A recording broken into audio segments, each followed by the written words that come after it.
It's well and good for me to act all cocky and show off our large vegetable garden and numerous fruit trees on our 3-acre property, but not everyone can buy an acreage tomorrow and start growing their own food. However, most people can easily start growing fruit and veg no matter where they live. In containers. G'day, I'm Mark from Self Sufficient Me, and in this video I'm going to show you how to easily grow food in containers. Let's get into it.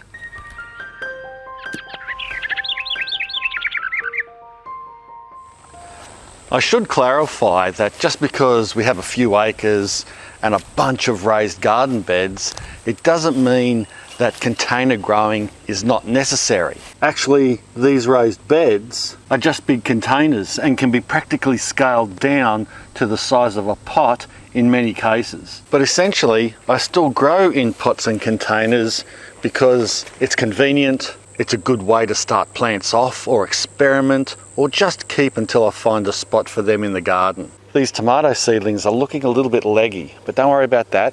We'll fix them up soon in a good practical example. Over the past several weeks, I've noticed a huge spike in interest for growing food at home. Yesterday, I was interviewed by a young fella from Domain Media who is writing about the current surge in self-sufficiency and growing food at home. He asked me if it was possible for people who live in the city to grow food, say with a small backyard. My answer was, you don't need a backyard. Even a container garden on a sunny balcony can be used to grow a decent amount of food, especially if you choose the plant wisely. So what I'm going to do now is go through a couple of scenarios. The first one is growing in containers, utilizing things that you purchase mostly from the store. And then the second one will be growing in containers using a medium that you make yourself from your surroundings or wherever you can grab it off your property. So what we've got in front of you is a bag of premium potting mix, the top of the toppers, expensive stuff. This bag of crappy potting mix, that is the lower of the lowest. Some garden soil, a supposedly vegetable grade garden soil, but you can never trust that. Regardless, I bought it in bulk, so it's a lot cheaper than say buying bags of soil, which you should really never do. If you can get it in bulk, this is always heaps cheaper. I've got several containers. Most of them I've recycled. This one here I got from a fruit tree I bought from the nursery, so I'm going to use that. These here are some Sapto seedlings that need to be planted out, so I'll give an example of planting that out as a fruit tree. This here is an old container that you can see isn't very deep,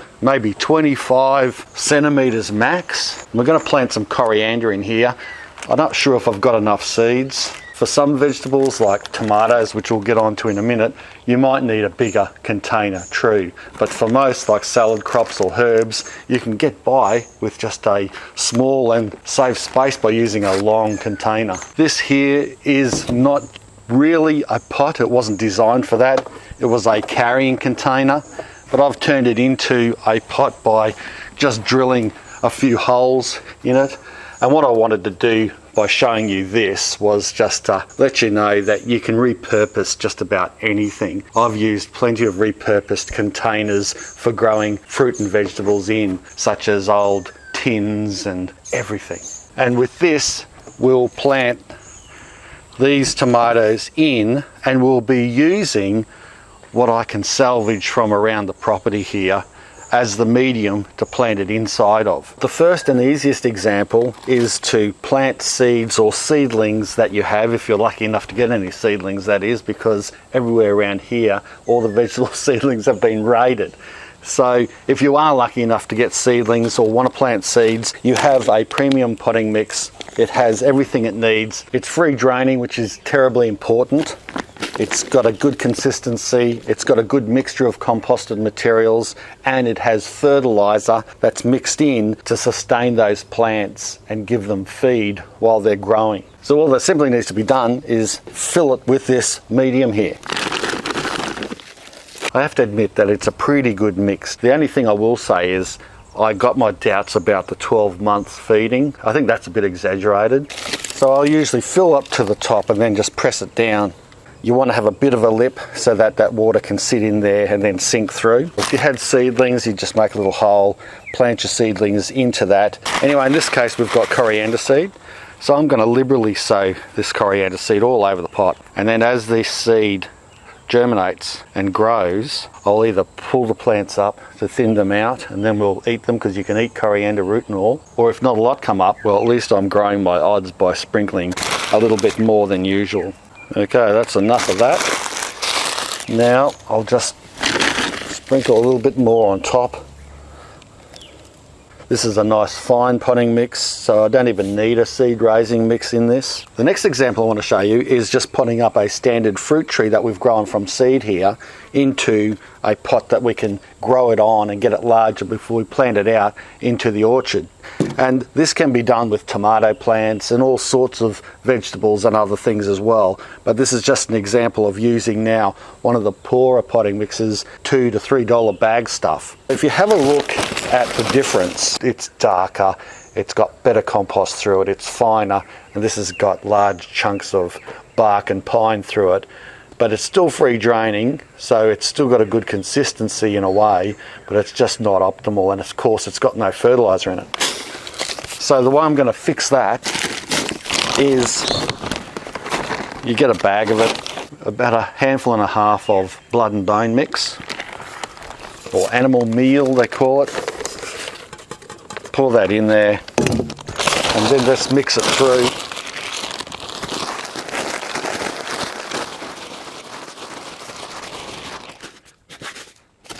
And that should give it enough energy then and enough food for the plant to be able to get off to a good start.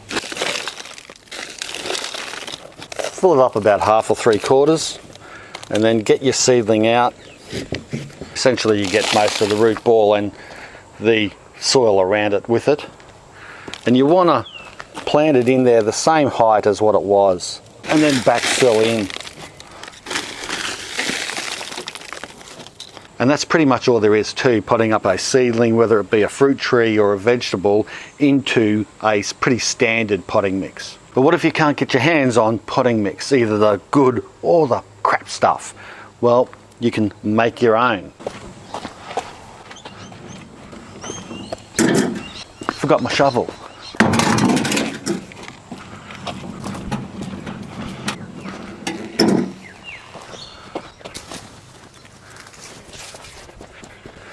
Anyone for a pecan? Now this pile here is a mixture of old cow dung and wood chip that has been composted down. You can see that I've got a growing pile of branches that I need to chip up and throw in here.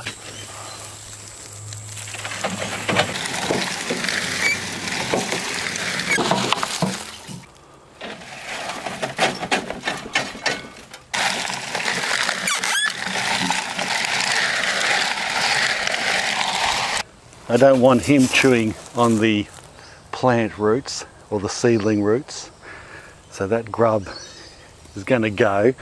But even though I've just sifted this out, I'm going to put this back in, just a little bit of this chunky mix.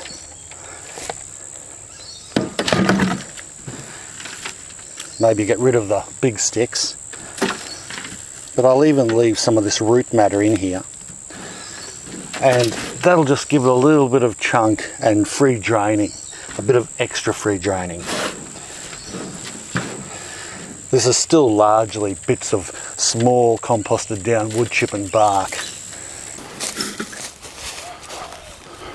Nearly forgot my shovel again. Now my intent is to use my own composted mix of manure, wood chip and bark, a nice loose mix, and mix it with some of that soil that I've purchased. That soil, being a little heavier, obviously, will give it a little bit more structure, but not too much. What you don't do is, say, put soil, straight garden soil, in a pot like this. It'll get too heavy, and what will happen is the plants will die. And I'll give you another example straight out of our own garden or ground here as to what it might be like if you did decide to just get soil out of the garden because you don't have any potting mix at all. if I scrunch it up, and a good way to test soil is by crushing it like that and putting a bit of water with it, getting it wet, and if it doesn't crumble easily, well then it's got too much clay in it and it's too sticky. And this isn't too bad, I have to say, because I can see the granite throughout it, and that's probably because of the foundation of what this shed is built on, but it still is too heavy to put into a pot plant regardless. But you can use soil straight out of the garden like this. What you'd have to do is mix it with a little bit of, hold on, things like this perlite, that is like volcanic rock that aerates the soil and will allow your roots and the water to freely drain through and the roots to breathe of the plants. Or you could use your own bark mix and soil mix and compost mix that you get out of your own heap or whatever, and mix it in with the garden soil to make an appropriate mix for a pot.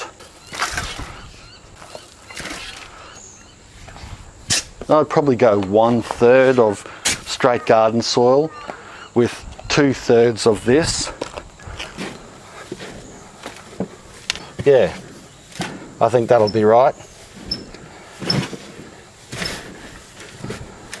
Because you're always better off airing on free draining than not free draining, because you can't really take it back and add things once you've got the plants planted in there. But you can keep watering more if that soil is really free draining. It doesn't matter too much. As long as you keep the water up, your plants will grow happily. Rightio, let's do our tomatoes. Look at the root ball on it. There's plenty of root structure there. I'll just pick out a couple of really good ones that look healthy enough. Try to keep as much of the roots as possible, but it's not, at the end of the day, it's not that important. Now see how long they are. I'm going to bury them right down to the neck. Pretty much in the center. That's one. Now, the reason I've chosen a large pot for tomato plants is because they do grow better in a 40 centimetre or so, a foot across pot, and about the same deep. 30 centimetres or 40 centimetres. Tomato plants are fairly big plants and their roots will probably fill out most of this pot here. So that's the reason for growing in a larger container like this, whereas most other vegetables, they don't really need that much space. Going to put a little bit of sugarcane mulch in here on top, and that'll prevent or help stop any weeds and seeds or grasses that might be in this mix. Because I got it from the environment, there's naturally probably going to be seeds in here, and this will just help stop these seeds from germinating and coming through. Plus it also stops evaporation, and it just helps overall. It will compost down and add to the soil and the mix. All right, now a good water in.